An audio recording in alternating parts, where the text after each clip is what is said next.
10년 거주를 보장한다던 서울시의 공공지원 임대주택, 청년 안심주택에서 1년도 안 돼 쫓겨날 위기에 몰린 청년들이 속출하고 있습니다. 민간 대사업자의 자금난으로 청년 안심주택이 경매에 넘어가면서 대규모 보증금 미반환 사태가 발생한 탓인데요.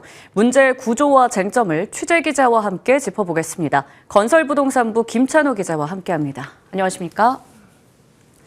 네, 김 기자, 먼저 청년 안심주택은 어떤 제도고 어떤 문제가 있었습니까?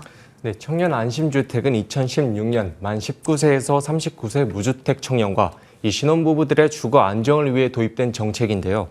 크게 민간임대와 서울주택도시개발공사의 공공임대로 공급되는데 이 중 민간 사업자는 용적률 상한과 같은 인센티브를 받는 대신 임대 의무 기간 8년 혹은 10년 동안 임대료 증액 5% 상한과 또 갱신 요구권 등을 적용받는 게 특징입니다.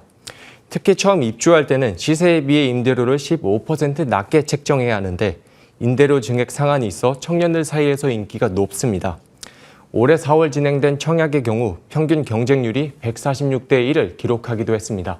네, 이렇게 청년들 사이에서도 인기가 많은 쪽인데 최근에 잠실 센트럴파크와 사당 코브 등의 청년 안심주택에서 임대사업자의 자금난으로 인해서 전세 사기 사태가 발생했는데 그 피해 규모는 어느 정도입니까? 네, 청년 안심주택 전세 사기 피해 규모는 전체 80곳 중 4곳, 총 287가구입니다. 그중 선순위 임차인의 보증금은 209억 원, 후순위 임차인은 156억 원의 보증금 미반환 피해가 발생할 것으로 예상되고 있습니다. 네, 그러면 지자체 대응도 짚어보죠. 서울시가 보증금 선지급 제도를 내놨잖아요. 하지만 여전히 피해자들의 불안이 지속되고 있다고요. 어떤 이유 때문인가요? 네, 서울시는 지난달부터 이 피해 임차인들의 보증금을 특정 은행과 협약을 맺어 먼저 돌려주는 보증금 선지급 제도를 운영하고 있는데요. 이 시의 보증금 선지급 제도를 통해 보증금을 받으려면 퇴거일 기준 최소 3주에서 최대 3개월 전에 미리 신청해야 합니다. 그리고 임차인이 선순위냐 후순위냐 이렇게 각자 처한 상황에 따라서 좀 입장이 다른데요. 먼저 후순위 임차인부터 설명드리겠습니다. 현재 여러 후순위 임차인들은 당장 퇴거하게 되더라도 좀 보증금을 돌려받길 원하고 있습니다. 이분들은 경매가 진행될 경우 보증금을 돌려받을 가능성이 상대적으로 낮기 때문인데요. 사당 코브와 옥산 그린타워 세입자들이 여기에 해당하는데 이분들의 경우 전세 사기 피해자로 인정이 돼야 이 보증금 선 지급 제도를 이용하실 수 있습니다. 예, 뿐만 아니라 선순위 임차인들도 있다고 말씀해 주셨는데 이분들이 원하는 건 어떤 건가요? 네, 선순위 임차인들은 보증금 반환 제도보다는 계속 살 수 있는 그런 대응책을 요구하고 있습니다. 선순위 임차인들의 경우 임차인 권리가 인정돼 있어 보증금을 뗄 가능성이 낮기 때문입니다. 특히 잠실 센트럴파크 청년 안심주택 입주민들은 입주한 지 길어야 2년밖에 안 됐는데 이 제도를 이용할 경우 내년 7월 중순까지는 집을 비워야 합니다. 결국 10년 거주를 계약했는데 1년만 살고 나가야 하는 상황이 발생하는 거죠. 또 각종 부동산 규제로 전세 매물은 줄어가고 또 가격은 높아지면서 다른 집을 구하기 힘들다는데 이 피해 세입자의 목소리를 들어보겠습니다.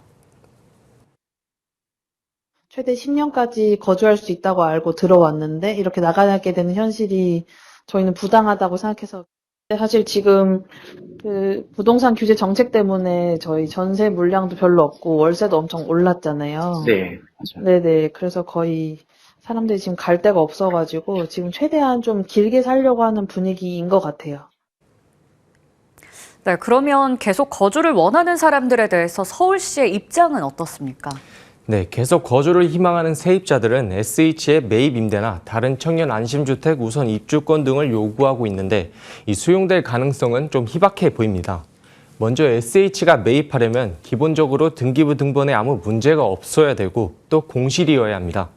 다른 청년 안심주택 우선 입주권 역시도 형평성의 문제가 발생할 수 있어 일단 검토는 하겠지만 서울시에서도 받아들이기는 힘들다는 입장입니다. 게다가 경매가 이루어진 후에는 더 이상 청년 안심주택이 아닌 게 되기 때문에 서울시는 더 이상 책임을 질 수 없다는 겁니다. 네, 좋은 취지에서 시작된 제도인데 가뜩이나 어려운 와중에 부동산 시장의 경기가 어려워지면서 인허가 물량까지도 제대로 공급되지 못하고 있다고요? 네, 맞습니다. 청년 안심주택 인허가 물량은 2021년부터 매년 줄어들어 올해는 0건을 기록했습니다.